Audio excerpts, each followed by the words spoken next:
السلام عليكم ورحمة الله. دونك بالنسبة لنا احنا الأهم في المباراة هذه كان الانتصار، خاصة بعد دو فيكتوار و سي بوان. بالنسبة لنا ماتش في بلادنا وقدام جمهورنا. كنا معناها ما عملناش حتى حل إلا من تصف، الحمد لله جا الانتصار مالغري اللي معناها ضيعنا برشا فرص. كنا نجموا يكون الماتش أسهل من الطريقة هذه، ولكن الحمد لله فما ديمارش ساعات نتماركي بكري كيما الماتش اللي فات في كوب دافريك، معناها فيت في 15 مينوت على 2-0. اليوم الولاد عملوا اللي عليهم بصراحة، ما قصروش، عطاو كل ما عندهم، خصوصا في الاجريسيف كرة اللعب. وهذاك التحضير نتاعنا نتاع الماتش. شفنا الادفيرسير ونعرفوه، داير كان معنا عملناه في الفاز الأول، شفنا الفاصون اللي يلعب بها، وكنا حضرنا لي جوار في وقت اجريسيف، وكنا اجريسيف وربحنا بوكو دويل اليوم. نشوفوا معناها هو هذاك الستيل دو جو نتاعو. بالنسبه لي انا التحكيم فما اللي يكون بالنسبه لي الانجليز معناها هذاك هو اللاعب، فما اللي يعطي لي كارتون. بون على كل ما نحبش نحكي معناها برشا على التحكيم، هو عنده هو صاحب القرار، هو معناها هذاك سون دومين.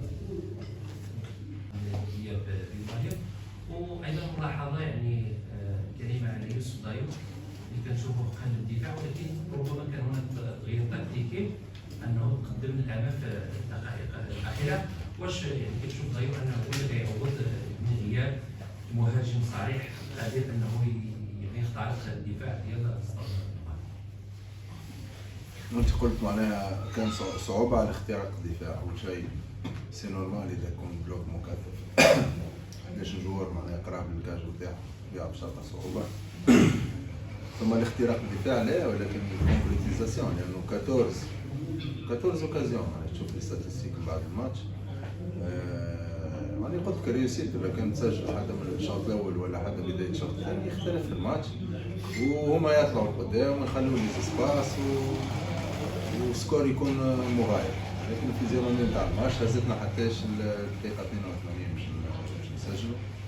ثم بالنسبة لسؤالك الثاني، كنا نستحقوا معناها شفتوا أكثر لاعب كنا نخرجوا على الجناب، كنا نستحقوا ان بون جوار دو لا تيت. دونك فكرت انه يطلع دايو، دخلت عادي تحيي في مكانه ومشى دايو كوم اتاكون. سي با لا بروميير فوا، ماهيش أول مرة دايو يطلع تعرفوا سي ان جوار اللي يعرف يضرب راسو وكباري، وشفتوا هما معناها عندهم لاتاي. الحمد لله ما قعدش برشا معناها الحمد لله خناتي ورجعنا يكليبري شويه. ميرسي. ماتش بدلنا معناها ستيل دو جو نتاعنا ولا طريقه التفكير في اللعب اللي نلعبوا بها، لانه احنا 11 ضد 11. نفهم من كلامك انه تقصد اليوم نلعبوا الحذر صحيح، التفكير صحيح، ولكن بعض ساعات تلعب بحذر مفرط ممكن تخسر الماتش وتعطي اوبورتونيتي للادفرسير ياخذ اكثر الكره وترتكب اخطاء وتكون قريب من الجول نتاعك. على كل مازال بدري في بالنسبه للماتش هذا، ولكن هو اكيد فوز مهم. ما ننساش ستيلين بوش سي بون ايكيب ومازال تلعب. انا نتصور مازال معناها في الكورس. اليوم ربحت على الاكستيريور، والماتش الجاي تجيب ستاد مليان لافريك دو سود، تيران صعيب وطقس صعيب، وكيف معناها اللي باش يربح فيهم انا نتصور يتعطى ان شاء الله.